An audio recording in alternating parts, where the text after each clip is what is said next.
You are getting 100% Jodi on Women Taking the Lead. And in the next 6 years, I was promoted 5 times, and it had everything to do with my mindset and my practice of setting goals. I use this combination of mindset and action goals to help my clients achieve the results that they've been craving without having to work themselves into the ground. Hello, my name is Jodi Flynn, and welcome to Women Taking the Lead, where we are all about creating blasts of inspiration to help you overcome self-doubt so you can lead with confidence, integrity, and a sense of humor. Head over to womentakingthelead.com to join the community and get the resources to support you on your leadership journey. Now, your future awaits, so let's get started. Hello, everyone, and thank you for joining me. For those of you who are celebrating today, Merry Christmas. And for all of you, I hope this episode finds you feeling peaceful and surrounded by love. I have a large family about to descend on the house where I am, so please pray for me to have peace as well. I have some exciting news for the new year. Year after year, I and many of you experience the post-holidays fatigue. I've heard from you guys. You're so wiped out from all the activity that you limp into the new year and don't feel like you've gained momentum again until late January or even February. Let's change that this year. Starting on January 1st, I'm going to help you get re-energized within days. I've done this work with my clients, and it's remarkable how quickly this can help you go from feeling tired and burdened to light, energized, and ready for action. This is a tolerations detox. What happens is that over time in our busy lives, we begin to tolerate things because we tell ourselves that we don't have the time or the energy to deal with them head on. So we ignore them. We put up with them. We try to let go, move on, accept, and make peace with these things. But consciously or subconsciously, they are still bothering us. So we have to use some of our energy to keep them off our radar. And when I say we have to use some of our energy, I mean we have to use some of our energy for every little thing we are tolerating. And the bigger the toleration, the more energy it takes. It's like trying to hold a beach ball underwater all day long. And for some of us, we are tolerating so many things, we are expending a great deal of energy to keep from getting bogged down by them, to keep up appearances of everything's fine, and to stay on top of the important things that need our attention. And as our overall energy becomes depleted, we start to feel busier, and so we feel like we have even less time and less energy to deal with the things that bother us. These tolerations start to build like plaque and clog up our energy system. To explain away our lack of energy and lack of ability to focus and engage, we say things like, it's because I'm getting older, or the weather is bringing me down, or I have adult ADD. At the end of the day, you're probably baffled by how tired you are and wonder how other people get the energy to get in a workout, go out with friends, or work on a hobby or project after dinner, while you're sitting on the couch watching TV because it's the time you can check out and unplug from the day. What I'm going to tell you, and I want you to sit with, is that you have as much energy as all those other people. You could also be waking up in the morning, jumping out of bed, rocking your day, and spending your evenings doing whatever you like, whatever you find fulfilling. This Tolerations Detox Challenge will help you get your energy back. This challenge will kick off on January 1st, and every other day for 10 days, I'm going to guide you through identifying all the little and big things that you are tolerating in your life, your home, your finances, your relationships, your work, and even your car. Not all at once. We're going to do this little by little, and I'm going to share with you how to remove the tolerations in a way that feels good to you. I'm not going to ask you to do anything you're not ready to do. You'll do this process at your pace. You'll have a couple of days in between each challenge to remove a couple of tolerations, and you can do more if you're so motivated. And let me tell you, once you do a few of these challenges, you're going to feel a difference, and it's going to feel great. If you're interested in playing along with this challenge, go to womentakingthelead.com/tolerations to register. Let's kick off the new year with a bang and with an abundance of good energy. Go to womentakingthelead.com/tolerations to sign up for the Tolerations Detox Challenge. Okay, in the last 100% Jodi episode, I shared the first step to creating your goals for 2018. That was reflecting back on all you've accomplished this past year. In this episode, I'm going to go over the whole process I use for setting worthy goals. So if you're celebrating Christmas today, you may want to save this episode and come back in a day or two for when you have more time to sit and reflect on this. My background is in psychology, and I'm one of those people who, after spending 6 years working on my undergraduate and graduate degree, realized I didn't like where my studies were taking me, and so I opted for something else. I was really discouraged and disappointed with where my life had gone, and when I took an entry-level corporate position, I decided I was not going to stay there for long. However, I thrived in that position. And in the next 6 years, I was promoted 5 times, and it had everything to do with my mindset and my practice of setting goals. I use this combination of mindset and action goals to help my clients achieve the results that they've been craving without having to work themselves into the ground. The tools and exercises I use help my clients to identify their own mindset and start zeroing in on the specific actions that are going to lead them to their ultimate goal. Although we're not getting into mindset here, there are plenty of episodes I've released that definitely help you with your mindset. For this episode, I'm diving into the exercise I've been using for the past several years for myself and on occasion with my clients to create goals. This is not something to rush through, so be sure you can dedicate a decent amount of time to give each question some thought. Pull out a blank piece of paper or on your electronic device, write down and answer the following questions based on the prior year. Number 1, what were my successes and opportunities, both personal and professional? If you listened to the last 100% Jodi episode titled, Before You Choose Your Goals, Do This, you may have already done this step. And if you're doing it for the first time, I want to tell you, do not do this quickly.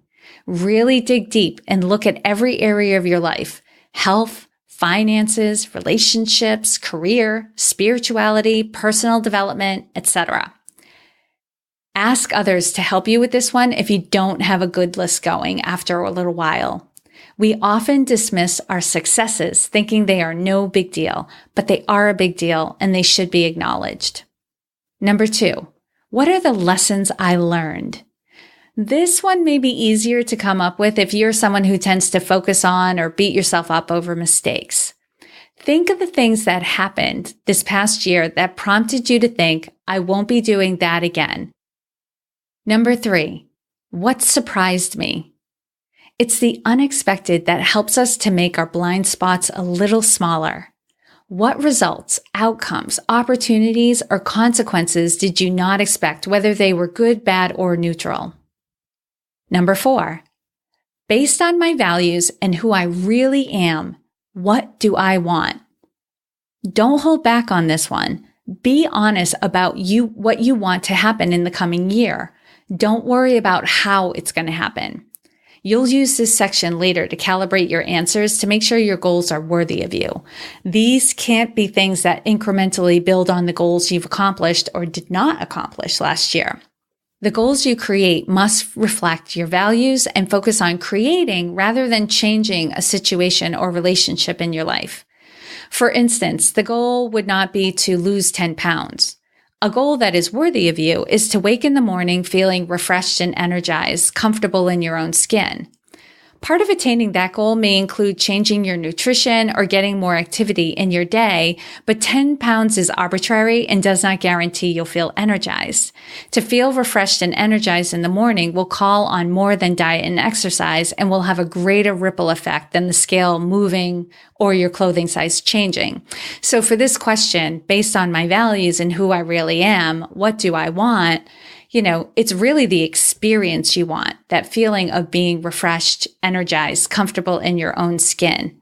Although these are not like typical goals we are setting, for this section, go with that. What experience? What do you want to have? What do you want to have happened? Number 5, what from the list of answers informs me how I can recreate any area of my personal or professional life?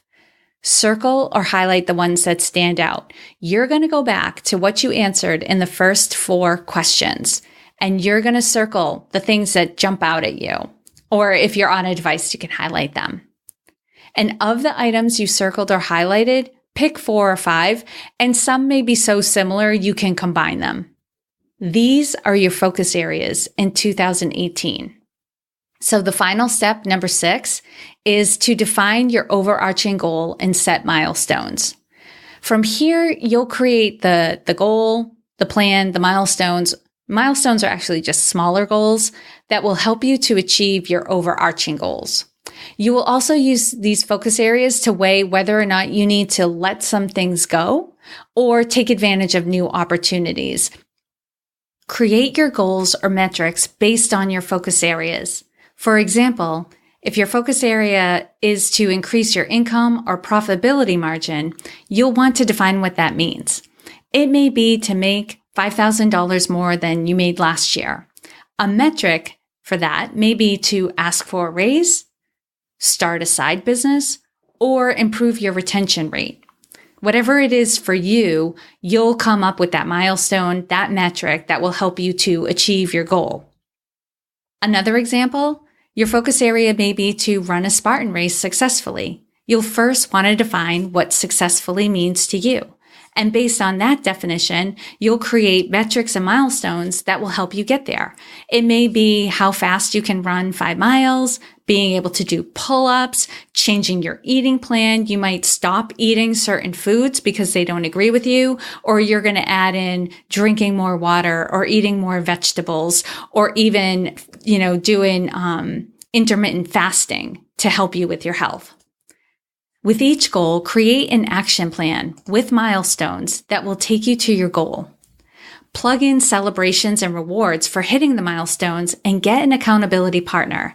Having another person who will witness your challenges and successes will motivate you to stay on track. And if you're externally motivated, I would say if you have goals, tell anyone and everyone who will listen to you what your goals are, because that will motivate you. Make sure the goals you choose reflect your highest values and get you excited. The satisfaction you feel on achieving your goals is directly related to choosing the right goals for you, the ones that stretched you a bit, and how well you executed your plan. A goal that is worthy of you causes you to express the best parts of you and motivates you to keep going, even when staying on track is tough. And upon reaching a goal that is worthy of you, you will feel pure joy. And so I wanted to go over some of the goals that I created for 2017, just to give you some examples. So the focus area I had, one was paid speaking engagements. And so I achieved that goal. There were a couple of local organizations that paid me to speak for them, and I've started pursuing some conferences as well. I wanted to reformat the podcast. I'd gotten a lot of feedback from all of you around the content, what you enjoyed, what you didn't really enjoy. And actually, I reformatted the podcast twice this past year. Then another focus area I had was to work in partnerships, build relationships, because the theme I created for last year was visibility and partnerships. So this was important to me. And I definitely did that. I hired a virtual assistant. I created the membership community. I collaborated with other women to create a workshop series. There was definitely a lot of collaboration and partnership going on for me last year. And then my health and wellness. So, the metric I had for my health and wellness, one was running the Spartan race. That was the motivator for me. And with that, I recreated my nutrition and meal planning and preparation ahead of time. I cut back on the amount of alcohol I was drinking, and I definitely upped the frequency and the intensity of the workouts I was doing. The last focus area I had, and it's interesting as I reviewed my notes to go over this episode, all it says is date.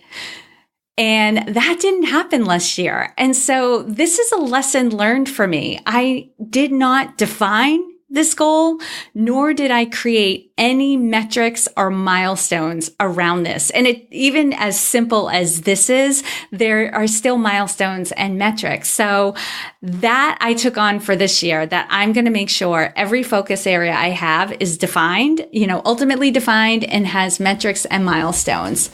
So I also did the work ahead of this episode to create my goals for 2018. At this point, I've narrowed down the focus areas. I haven't gone into defining all of them with the metrics and milestones, but that's something I typically do around New Year's because I take time away, it's quiet, and I can dive into this. But I definitely did this process up until the last step 6. So I did the first 5 to get my focus areas. So the theme for me for 2018 is vulnerability. This will look like asking for clarity, asking for help, saying no, speaking up, being willing to receive help, being transparent about my challenges, and sharing my perspectives and experiences more. So that's just a general theme for 2018. I am taking on being more vulnerable. And the focus areas I'm working on, I have a couple of personal ones. The first is to build more strength and endurance. Having a focus area of health this past year definitely helped me. I have lost weight. That has not been the problem for me, but I feel that since the Spartan race, I've also lost strength and I've lost endurance. So my nutrition is on point and excellent. And I would say doing A Course in Miracles has made me more peaceful. And I tend to be a stress snacker. So I have found that I don't feel the urge to snack as much as I used to. So my weight has definitely dropped, but that it's more my workouts and my exercise that I need to focus on in the coming year. Be in a relationship. I let this area totally slide last year. Date, period. Nothing said after that. So for this year, I'm looking for that. I definitely want to have more partnership in my personal life. Definitely got it in my business life last year. Now I want to move it over to my personal life, and I will be working on the metrics and the milestones for that one as well. God help me. I don't know what that's going to look like. And then I want to increase the profitability in my business. I definitely last year, I don't know what happened. I'm still trying to figure it all out. I was scraping by month over month, and that just creates a lot of stress in a business. And it's funny because recently I put together case studies of some of my clients for a presentation, and I was amazed at how much money my clients are making. And I thought to myself, I need to hire myself to make more money in my business. So that's what I'm going to do. I'm going to be focusing my process, my coaching more on myself and seeing what I'm missing, what is causing that lack to be in my life. And then I want to do another focus area is to do local paid women taking the lead workshops. I've had awesome collaborations with other people to do workshops together that combined all of our, skills and experience, our areas of expertise.